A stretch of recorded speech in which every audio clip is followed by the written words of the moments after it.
अस्सलामुअलैकुम। Welcome to एमराद। आज की वीडियो में हम दो टॉपिक्स को डिस्कस करने जा रहे हैं। पहला हम बात करेंगे कि टिल्ला फायरिंग रेंज जेहलम में एक अननोन ड्रोन पाकिस्तान का गिरा है, उसका मलबा वगैरह, और ये काफ़ी हद तक ईरानियन शाहिद 136 ड्रोन जैसा नज़र आ रहा है, जिसको लेकर क्यास आ रही हैं, ये की जा रही हैं या बहुत से लोग ये अजम्पशंस क्रिएट कर रहे हैं कि पाकिस्तान ने ईरान से शाहिद 136 ड्रोन्स भी खरीदे हैं, क्योंकि इनकी परफॉर्मेंस ना सिर्फ रशिया यूक्रेन वॉर में बहुत ज़्यादा आउटस्टैंडिंग थी, बल्कि ईरान और यूएस के दरमियान भी जो कॉन्फ्लिक्ट चला है, इसमें शाहिद 136 ने इवन मल्टी बिलियन डॉलर्स के रडार्स और एयरक्राफ्ट को डैमेज किया है। और दूसरा हम बात करेंगे कि इंडियन एयरफोर्स का एक और एयरक्राफ्ट क्रैश हो चुका है 17 अप्रैल को, और सिर्फ ये एयरक्राफ्ट ही क्रैश नहीं हुआ बल्कि इसके साथ साथ इंडियन एयरफोर्स ने कुछ मजीद दिलचस्प डिटेल्स भी रिवील की हैं। इनको डिटेल से डिस्कस करते हैं। पहले टॉपिक पर आ जाएं तो इस वक्त ये मलबा आप देख सकते हैं अपनी स्क्रीन पर। ये बेसिकली जेहलम में गिरा है एक अननोन ड्रोन का मलबा, और ये ड्रोन एक काफी बड़ा साइज में ड्रोन लग रहा है, छोटे लॉइटरिंग म्यूनिशन की तरह नहीं लग रहा। तो इसका अगर डिजाइन देखा जाए तो ये काफी हद तक डेल्टा विंग डिजाइन है, फिर उसके साथ स्टॉक पिस्टन इंजन यहाँ हमें देखने को मिल रहा है। इसके बारे में ये रिपोर्ट्स क्लेम की जा रही हैं कि पाकिस्तान की एक प्राइवेट डिफेंस फर्म की तरफ से एक नया टारगेट ड्रोन डेवलप किया गया है, जिसमें ये पोटेंशियल है कि वो एक लॉइटरिंग म्यूनिशन की तरह या किलर ड्रोन की तरह भी ऑपरेट करवाया जा सकता है। अगर इसके डिजाइन को देखा जाए तो ये एक डेल्टा विंग डिजाइन है, काफी हद तक ये सिमिलर लगता है ईरानियन शाहिद 136 ड्रोन से, और इसकी डायमेंशंस भी कुछ वैसी ही नजर आ रही है, मतलब साइज में बहुत बड़ा है। नॉर्मल जो छोटे जीहा 3 जैसे लॉइटरिंग म्यूनिशन है उनके मुकाबले में साइज में काफी बड़ा है। और शाहिद 136 को भी देखा जाए तो ये भी साइज में एक निस्बतन बड़ा अनमैन्ड कॉम्बैट एरियल सिस्टम है। 50 किलोग्राम का वॉरहेड कैरी कर रहा है, प्लस इसकी रेंज भी 1500 से 2000 किलोमीटर के दरमियान क्लेम की जाती है। इसी शाहिद 136 ड्रोन ने अमेरिका के E3 सेंट्री उनको डिस्ट्रॉय किया, कतर में, कुवैत में, इवन सऊदी अरेबिया में। तो शाहिद 136 एक ऐसा अनमैन्ड कॉम्बैट एरियल सिस्टम है कि इसकी कई कॉपीज भी एग्जिस्ट करती हैं, जैसे कि चाइना का लूंग M9 ड्रोन, ये भी शाहिद 136 की आप कॉपी ही कह सकते हैं। और शाहिद 136 में कहीं ना कहीं पाकिस्तान अब इंटरेस्टेड था भी, खासतौर पर ईरान और यूएस के दरमियान होने वाली वॉर में।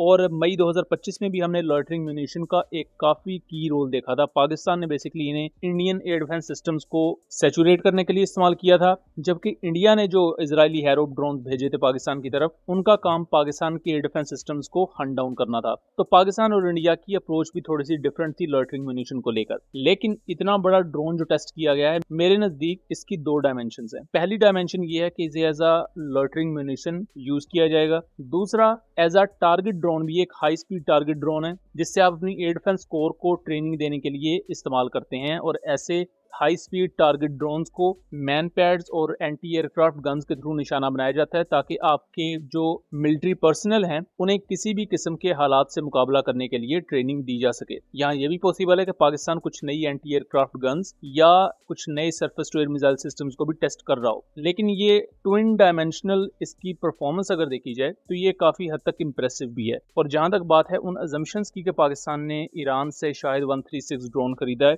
तो मेरे नजदीक इसमें शायद सच्चाई नहीं है, बिकॉज अभी तक जो ऑस्टिन रिपोर्ट्स हैं वो क्लेम कर रही हैं कि ये पाकिस्तान का एक इंडिजिनस ड्रोन है। इसका डिजाइन हम कह सकते हैं कि इंस्पायर है शाहिद 136 से। अब आ जाते हैं दूसरे टॉपिक पर। 17 अप्रैल को पुणे एयरपोर्ट पर इंडियन एयरफोर्स की ऑफिशियल स्टोरी के मुताबिक या ऑफिशियल पोस्ट के मुताबिक एक एयरक्राफ्ट के साथ एक्सीडेंट पेश आता है, और इस एक्सीडेंट के बाद जो रनवे है वो अनअवेलेबल करार दे दिया जाता है। मतलब रनवे पर भी डैमेजेस होते हैं कुछ, जिसकी वजह से फ्लाइट्स वगैरह रोक दी जाती हैं। अब पुणे में अगर आप देखें तो यहाँ दो स्क्वाड्रन होते हैं डिप्लॉय इंडियन एयरफोर्स के। वो है नंबर 20 स्क्वाड्रन, जिसे लाइटनिंग कहा जाता है, और दूसरा है नंबर 30 स्क्वाड्रन, जिसे राइनोज कहा जाता है। और यहाँ Su-30 MKI fighter jets operate किए जाते हैं। पुणे में इसके अलावा लोहंगाउन एयरफोर्स स्टेशन भी मौजूद है। तो Su-30 को पुणे एयरपोर्ट और इन एयरफोर्स स्टेशन से ऑपरेट करवाया जा सकता है, और इंडिया को इसमें टेक्टिकल एज रहता है। अब इंडियन एयरफोर्स इस साल काफी बड़े इंसिडेंट से गुजर चुकी है। जैसा कि मैं अगर इन इंसिडेंट्स की आपको डिटेल्स बताऊं तो सबसे पहले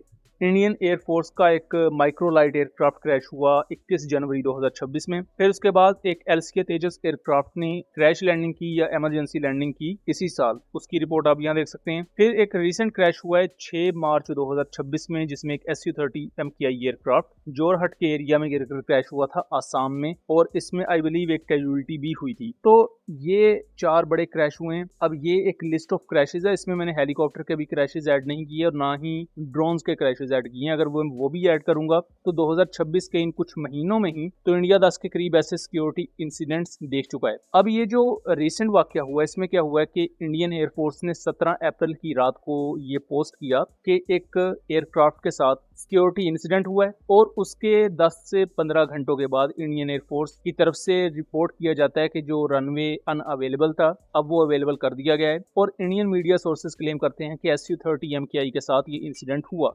SU-30 MKI की जो नोजकॉन और फ्रंट लैंडिंग गियर है उसको काफी ज्यादा डैमेजेस हुए हैं, जिसकी वजह से एयरफ्रेम ऑब्वियसली डैमेज हो चुका है। ये एयरक्राफ्ट अब कई महीने लेगा रिपेयर होने में और जब तक ये रिपेयर नहीं होगा तब तक के लिए ये आउट ऑफ सर्विस ही आपसे कंसीडर कर सकती हैं। ये वो सिचुएशन है जो इस वक्त इंडियन एयरफोर्स फेस कर रही है। दूसरी तरफ इनकी बातें ये होती हैं कि हम पाकिस्तान को घुटनों पर ले आएंगे या हम चाइना के साथ लड़ेंगे। हालांकि इन्हें लड़ना जरूर चाहिए, लेकिन धुरंधर 3 में एयरफोर्स का थोड़ा सा रोल रख सकते हैं ये, ताकि इनकी एयरफोर्स की ईगो भी जरा हर्ट नहीं होगी कि भाई हर दफा ग्राउंड फोर्सेस के जासूसी की जा रहे हैं। हो सकता है अगली दफा ये SU-30 एक लेकर पाकिस्तान चले जाएं। तो कहने का मकसद ये है कि ये इनकी रियलिटी है। और उससे भी बड़ी चीज ये है कि इंडियन एयरफोर्स ने जो ऑफिशियली क्लेम किया कि जी रनवे अनअवेलेबल है, और वो किस वजह से अनअवेलेबल था, आई मीन टू से कि शायद एयरक्राफ्ट इतनी जोर से क्रैश लैंड हुआ रनवे पर जिसकी वजह से रनवे पर डैमेजेस हुए हैं। ये भी पॉसिबिलिटी है कि रनवे पर मौजूद जो दूसरे एयरक्राफ्ट हैं या उसके साइड पर मौजूद एयरक्राफ्ट हैं उनमें ये टकराया हो, जिसकी वजह से कोलेटरल डैमेज के तौर पर भी हमें कुछ एक्स्ट्रा